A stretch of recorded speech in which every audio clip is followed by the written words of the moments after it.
I knew the silence in the courtroom was dangerous the moment it fell over me like a winter draft, cold, sweeping, and unforgiving. But what froze my bones wasn't the judge's glare, nor the rows of strangers watching my humiliation. It was the sight of my own family, my father, my brother, my aunt, sitting on the opposite side. Their expressions carved from stone as if I were nothing more than a business rival they were eager to crush. I never imagined my life would lead me to bankruptcy court. And certainly not because of them. But betrayal rarely announces itself. It tends to walk in wearing familiar shoes. Chapter 1. The Weight of a Name. Growing up, Crestwood Innovations was more than a company.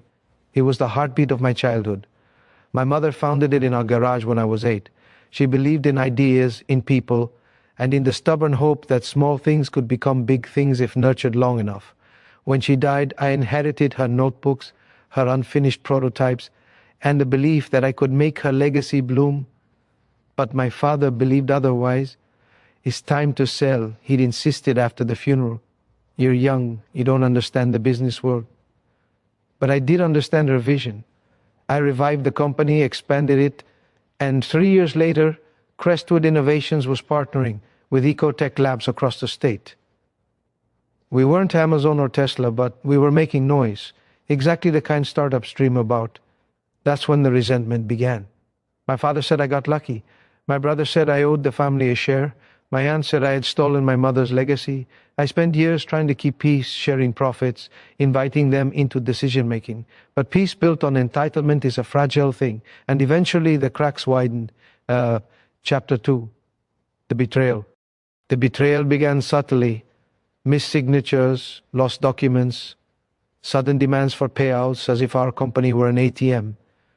They didn't want involvement, they wanted control. When I refused to sell off half the company to a questionable investor my father approved, the gloves came off. One cold February morning, I received a thick envelope stamped with legal insignias.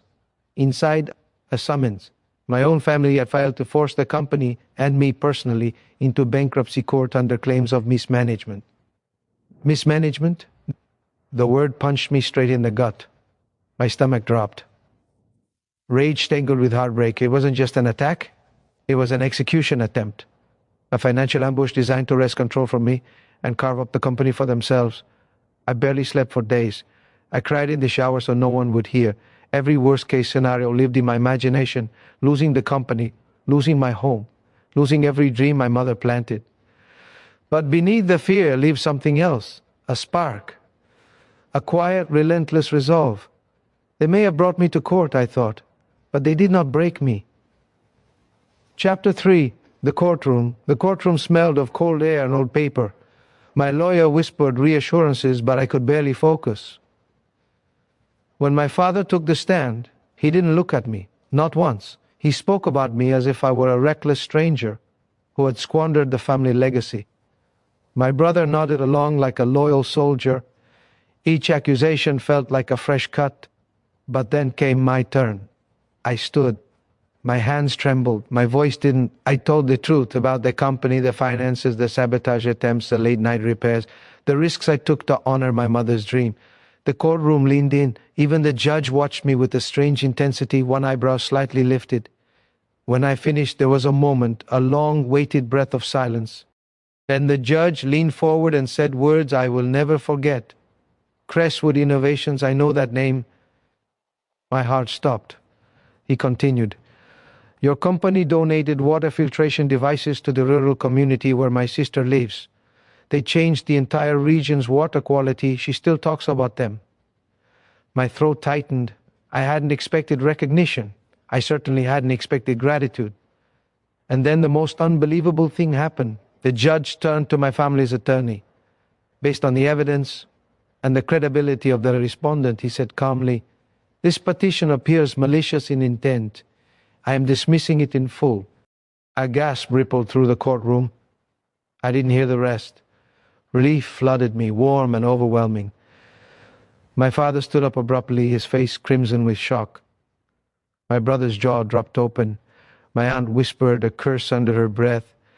I walked out of that courtroom with my dignity intact and my company safe. Chapter 4. The Aftermath.